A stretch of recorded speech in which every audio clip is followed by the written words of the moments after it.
Blog Talk Radio.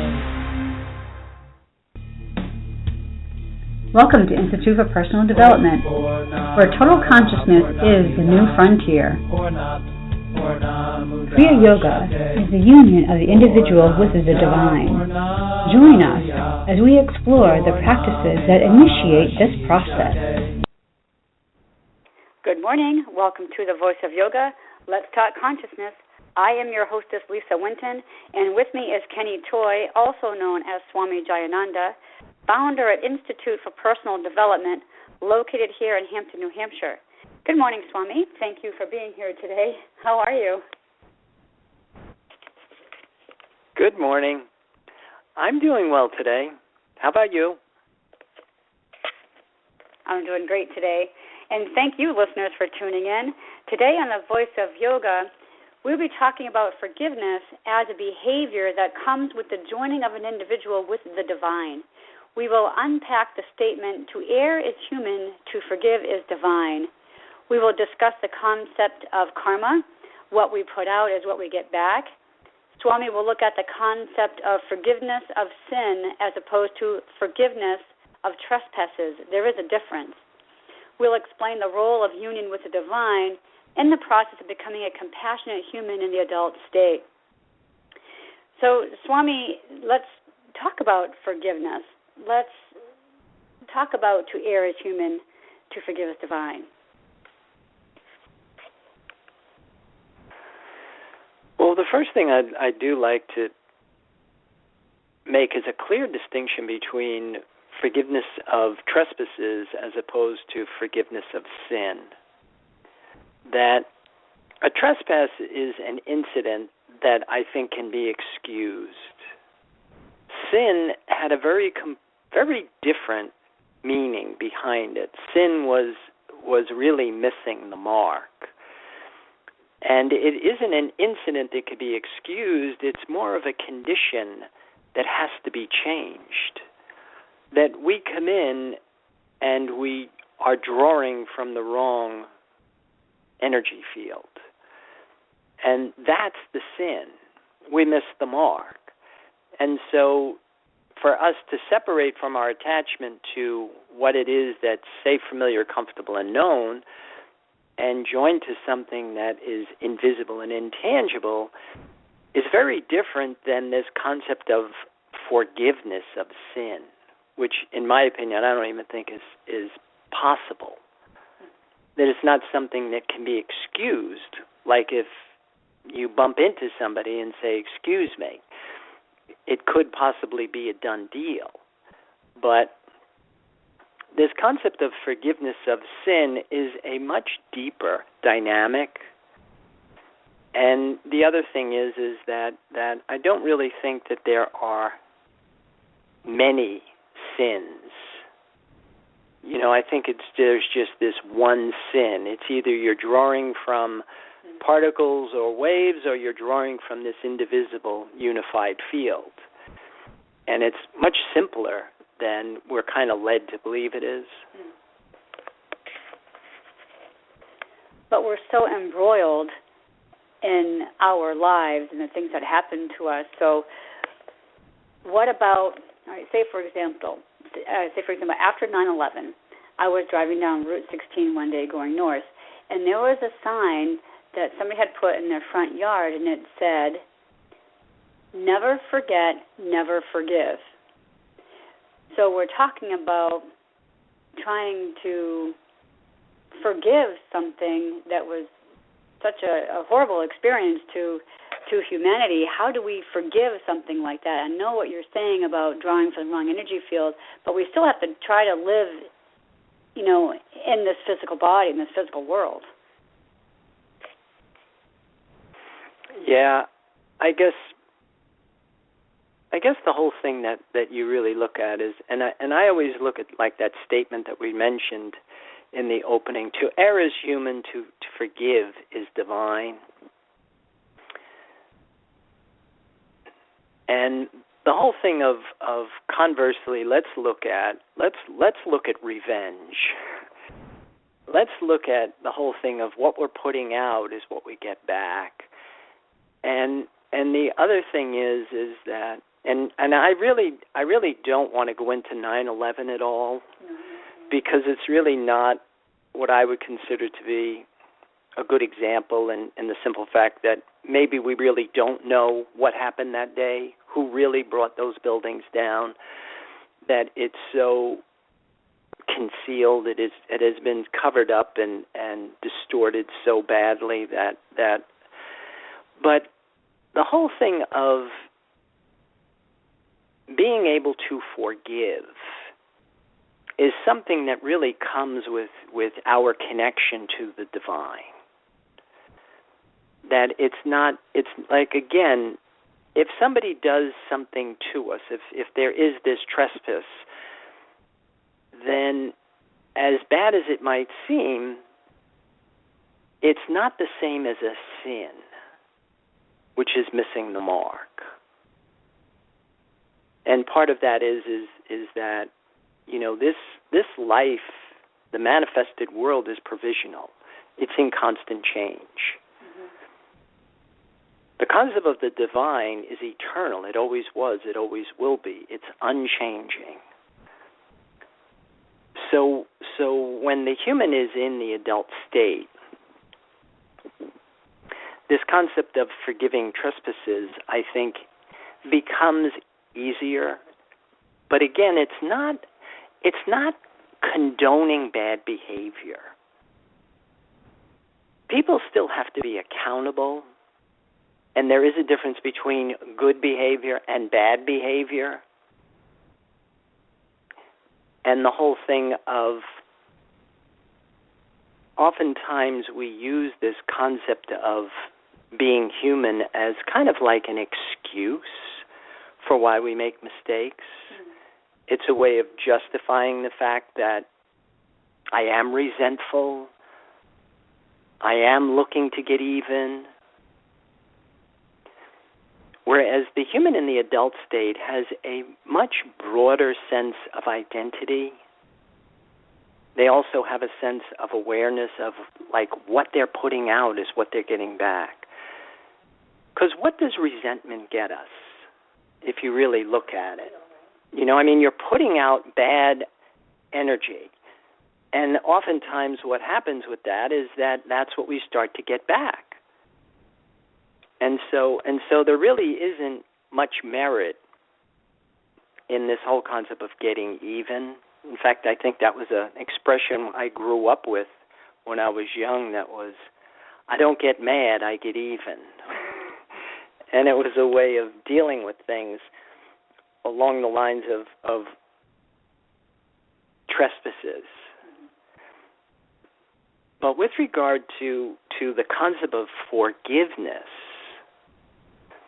I think as your mind starts to open, as your identity starts to transcend the limits of just seeing yourself as separate, and the changing of your nature that happens with this internal connection makes this concept of forgiveness a completely different thing than just conduct, than just I'm going to let this go kind of a thing.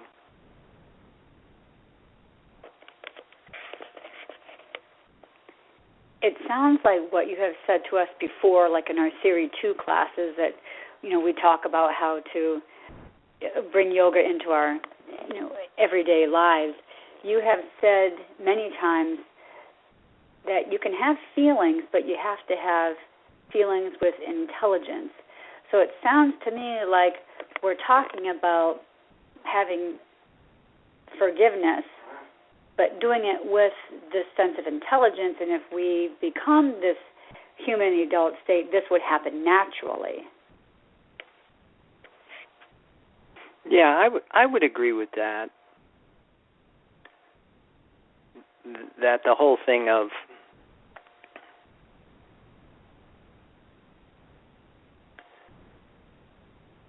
being able to see things from a different perspective, being able to evolve your feelings and express your feelings with intelligence becomes your optimal position of performance. that, again, there's nothing wrong with being angry, and there's nothing wrong with being able to express that in a way that will minimize the retributions, your reactions to that. And oftentimes when we are emotionally responding to circumstances and situations, we're shooting from the hip kind of a thing. Oftentimes we overreact, or the other way that we do it too is sometimes we repress feelings. Sometimes we make these excuses.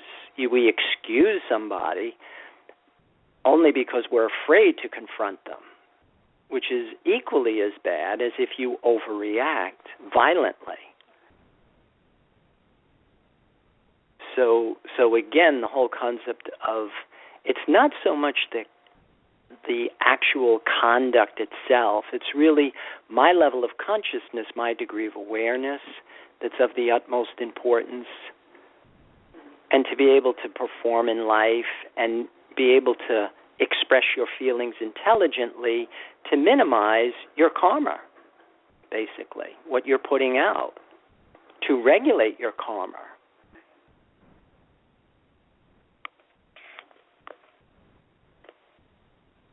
I want to take a moment and talk about this movie that we had seen called The Railway Man, and it was about a British officer and his troops that they got held by the Japanese, and they were held in a POW camp in Singapore.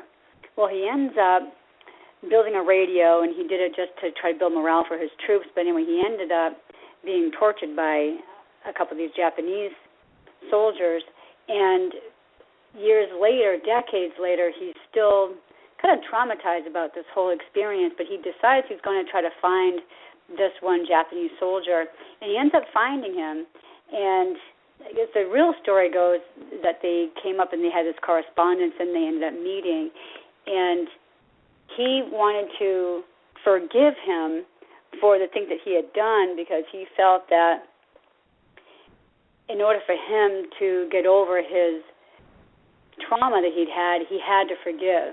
And then they had become great friends after that. So my question to you is, does forgiveness and the art of forgiveness, does it actually help our psyche? Can it help us, get through those trying times and help us physically and mentally and emotionally? Well, to answer your question, yes. And the key, I think, to the whole thing is understanding our part in every situation, that there are no accidents, that we're ordering everything that's happening to us. So once you have a better understanding of that the university is on this pulse from subject to object, that there is an inner subjective state that creates this geomagnetic field that will cause the world to respond to us. So what we're creating or what we're ordering, granted it might not be conscious, it could possibly be unconscious or karmic, but on some level we have this inner subjective state that is creating it, and it's causing the outside world to respond to us. So when you have a broader sense of awareness, you have less of a tendency to blame others, and you kind of see your part in the whole thing, and maybe on some level there was a lesson that had to be learned in that situation. I mean, possibly the movie could have been about somebody who in a previous life was the Japanese soldier and tortured somebody else and had to be on the other side of that. And those are lessons that we are here to learn in this lifetime. So a big part of forgiveness, I think, is recognizing my part in any situation, because that becomes a different dynamic than if you are accustomed to just blaming people for what has happened to me or what they've done to me. thank you for answering that. But I think we'll pause to hear a word from our sponsors. So, listeners, we will return with you shortly.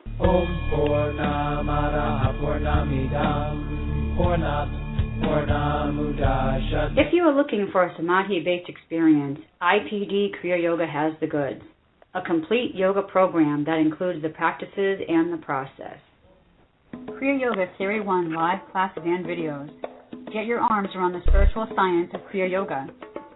The intention of why we practice is to embody the spirit, to feel connected to the life force. Kriya Yoga Asana live classes and videos. A cosmically engineered system of exercises to initiate apotheosis. A system of exercises engineered for dining and dancing at the Cosmic Ballroom. Kriya Yoga Series 2 live classes and videos. A practice in open form designed to facilitate positive growth of consciousness. Get your Labyrinth video. I find the positive side of it is it pulls a lot of things together. Kriya Yoga Mantra and Meditation. With repetition comes absorption. Pray on prana and become divine. At the same time, we all have a unique talent and gift to give back to the universe. Private sessions.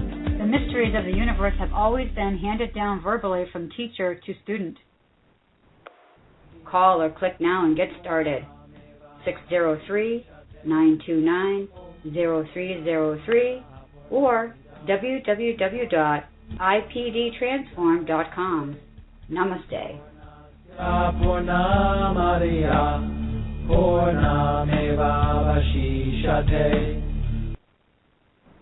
Welcome back. For those of you just joining us, you're listening to The Voice of Yoga, and we are talking consciousness. So, Swami, I have another question for you that was sent in to us, and the question is, does forgiveness lead to compassion, or does compassion lead to forgiveness? Yeah, what came first, the chicken or the egg? It's a tough thing to say that, we need the conduct to make the connection, but the conduct doesn't equal the connection. And so what comes first oftentimes, I think, is that we probably do have to start by forgiving, but by the same token, you want to recognize that it is the connection that's going to change my nature.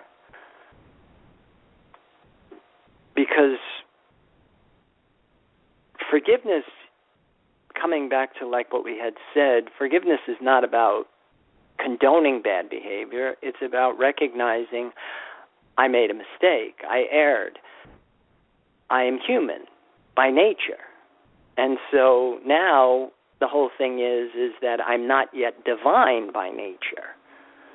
So we can use circumstances and situations sometimes to be able to determine what energy field am I drawing from, what is my nature, in a sense, so as opposed to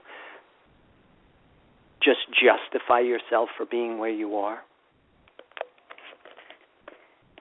And we've talked about before in previous shows about animal nature, human nature, divine nature.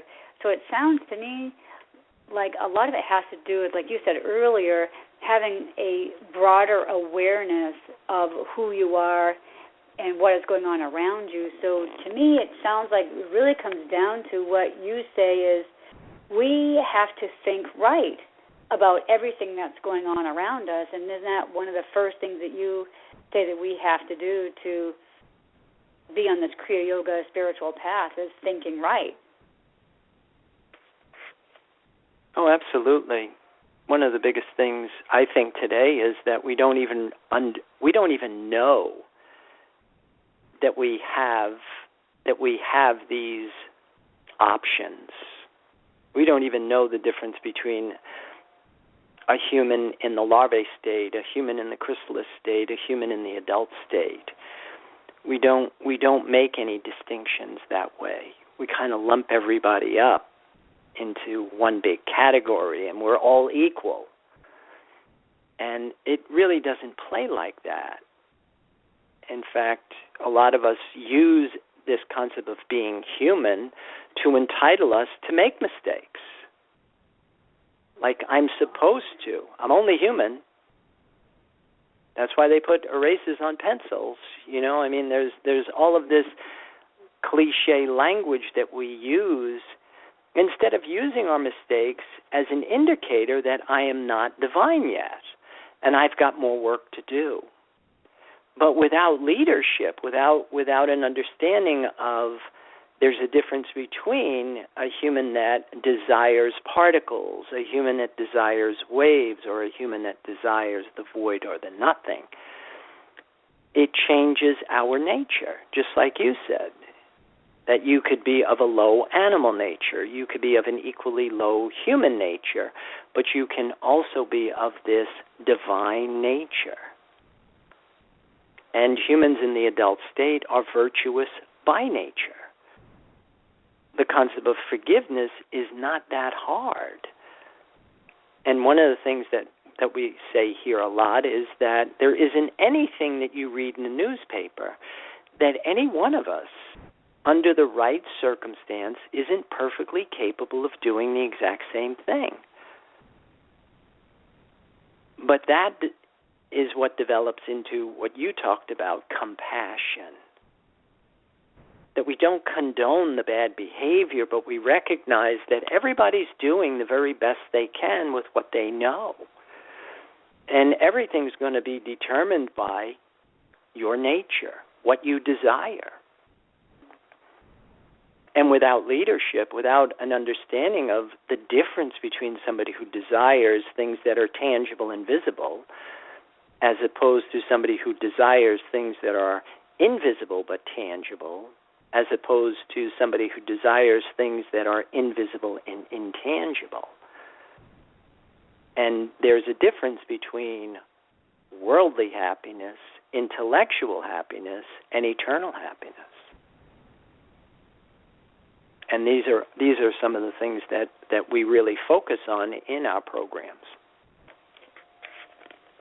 So I know that you said that compassion is a divine quality, and we have to desire that void, the nothing, the divine, to become that. So some of the people that might be listening in for the first time, I'm going to ask a question for them. Well, how do we become that? How do we desire the void, the nothing? What is the first thing somebody should do? Give us a call. I mean, wouldn't it be nice if it was just a one-word answer, if it was that simple? And yet it is. Put God first. Use what you need to produce the feeling that you're happy. Jesus said, love the Lord thy God with your heart, your soul, and your mind. The Buddha said, desire nothing. Now, of course, these are easy words, but when you start to unpack them and you start to understand that these are instructions to do something, then you need a plan. And that's where I found Kriya Yoga to be exceptional, because these 8 essential stages of yoga break down into practices to initiate a process. And your practices, where do you begin, is skillful use of thought, skillful use of breath, skillful use of water, skillful use of food, skillful use of exercise. Because if you don't get the change in deep enough, if you don't change the pattern of your body, if you do not desire nothing, if you do not love God, then the change hasn't come deep enough. And nothing's really going to happen. And that's one of the things that I was able to recognize is the communities that we went to learn about this process in development, this apotheosis, this ability to become a human in the adult state, have failed. Our religions, the institutions that have taken over our religions have failed. They don't do what they're intended to do. And how do I know that? Because you can look and you can see the way they go about it. They're not using the body. They're not purifying the body. They're not refining the body. They're not preparing it for the inception of this other source of sustenance. It's more about donations. Very good point. And it's not just changing your lifestyle. It's really, like you said, we have to change how we think and what we desire, and even what we say. Like it is a constant sense of awareness that we have to have. Like this morning, you asked me, how was your bike ride? And I said, not bad. So we have these, like you say, these cliche responses that now I have to turn around and say, well, how would I answer that as a person in this divine state?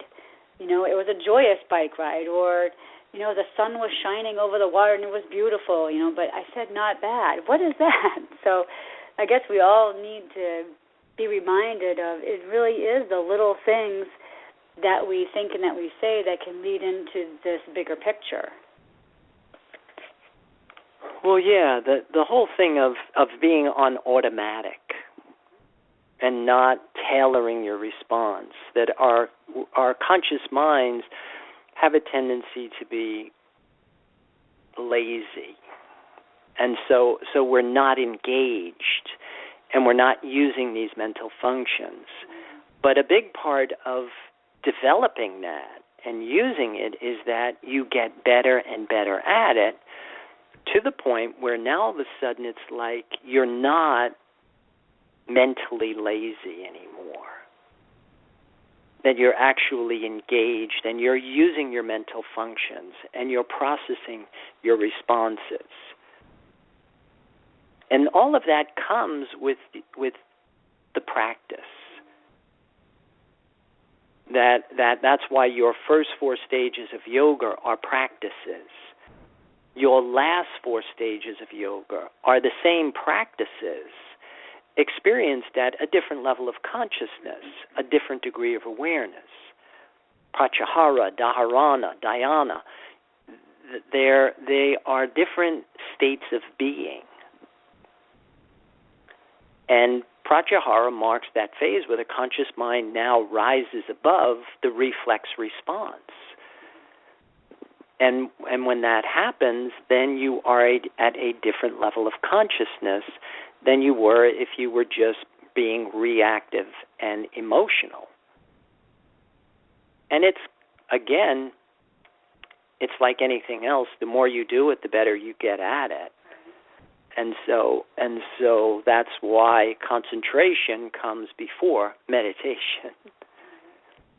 That effortful work, then the meditative state is, even though it seems like it's spontaneous, it has the benefit of the mental functions. Wow, great program so far. So I think it's about that time that we have to start closing down our program. So listeners, I'd like to ask you, if you like what you hear, if you could please share our posts from Facebook. Just one click or one like could really make a difference. We're trying to get the word out there into the universe, trying to make a change and get everybody to elevate their levels of consciousness. So in closing, listen to our program every week. Visit our website. You can follow Swami on Pinterest and Twitter, obviously on Facebook as well. We also have online classes that are available on www.ipdtransform.com. But keep those comments, questions, and curiosities coming, because we do enjoy hearing from you. And be sure to tune in next week. I believe we're going to be exploring the new moon. Swami, any final thoughts or comments about our show today or next week? Well, just keep forgiving. I think it will be much better than being resentful or trying to get even. And I think next week we will be talking about the new moon in Cancer, because there'll be a whole stellium in Cancer, and it'll be opposing Pluto and squaring Uranus. So it should be a powerful show. And with that, I will wish everybody a good day. Namaste. And I'll give it back to you. And thank you for listening to our program, The Voice of Yoga. I am Lisa Winton with Swami Jayananda signing off. Have a wonderful Kriya Yoga kind of day. Namaste.